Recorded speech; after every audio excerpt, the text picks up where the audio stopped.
Previously on Home and Away. When it comes to relationships, everything's complicated. That's why I'm staying single. I thought you were seeing a fair bit of young Indy Walker lately. Yeah, but we're only friends. Oh, stand correct. Technically, I'm scouting for staff for my clinics in the US. What he means is he wants my wife to move her whole life overseas. Thankfully, she said no.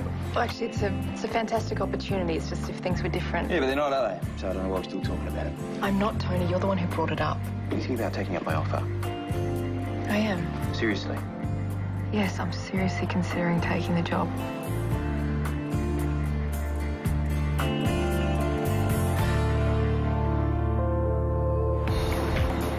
I said I'm considering it, that's all. No, Rachel, you said you're seriously considering it, so are you? Okay, yes, I am. That doesn't mean that I'm going to do it. Yeah, it doesn't mean you're not either, does it? Am I not allowed to think about this? Oh, hang on, so when were you planning on telling me this? When you and Harry moved to America? Of course not. What? Hey, where are you going? I'm gonna go and seriously consider cooling off, all right? Can I get anyone a tea or coffee? No, thanks. Oh, there goes another satisfied customer. Oh, Angelo, it was a really lovely night. Yeah? Leah left before dessert. There was an argument pretty much happening the whole time. Tony has just stormed off and Rachel looks miserable. No, I'm talking about the decor. I'm talking about the food. It's been fantastic. Wonderful. I've loved it. In fact, I'm going to eat here as often as my teaching salary permits me to. Okay, I'll see you at the grand opening. That's my jacket. Here we go. Squizzy. Bye. No, you're not. Thank you so much. No, thank you. Thanks for walking me home. It was the least I could do after causing a major fight between you and your husband. No, I think Tony just needed to blow off some steam. Anyway, I might head off, just in case he hasn't blown off enough steam by the time he gets back. Well, I wouldn't rush. The look in his eye will be gone a while. And the way I'm feeling right now, I wouldn't care if he were gone a week. You don't mean that. Don't I? You can't blame Tony for feeling like this. The job's a threat. It was happening to me and my wife, and I want to go on the record thanking Buddha, L. Ron Hubbard, and God that I'm not married. I'd feel threatened too. Well, I'm still really annoyed.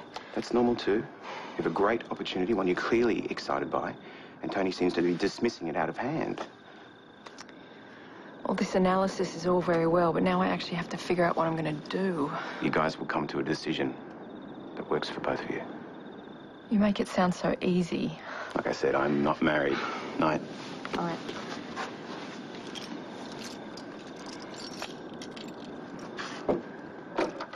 This is your favorite romantic comedy?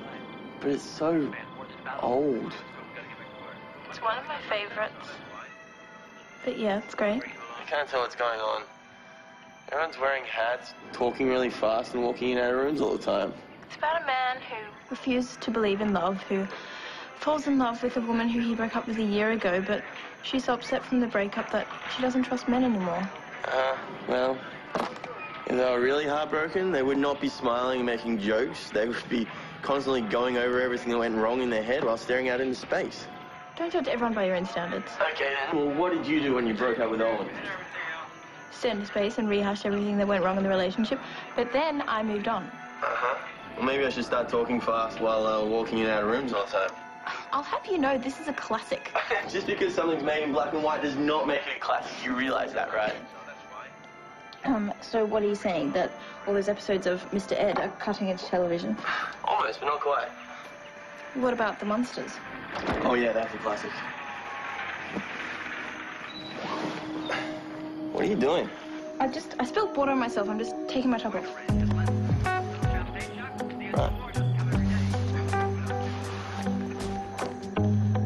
If I'm boring you, you don't have to stay on the line yet. Nope, I'm not bored. I'm not bored.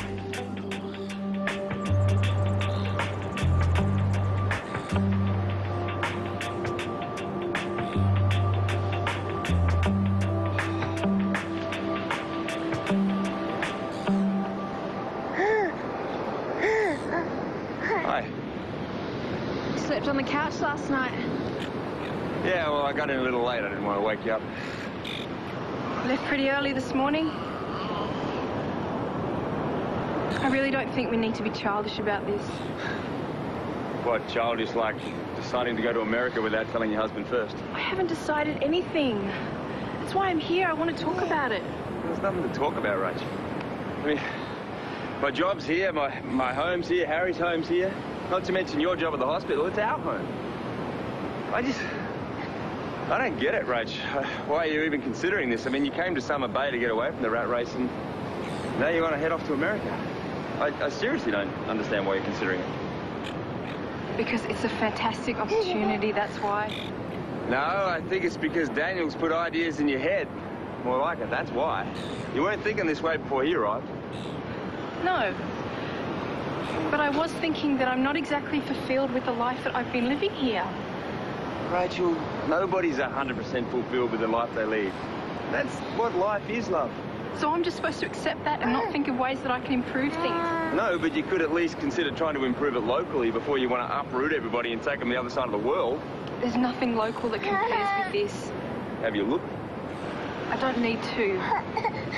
There's nothing like Daniel's clinic in Australia, let alone Summer Bay. Listen, I know that this is not easy. It's incredibly complicated. But I didn't see it coming either. But now that it's here, I feel like I really need to give it some consideration. Yeah, well, don't let me stand in your way, Rachel. Actually, that's right. You didn't.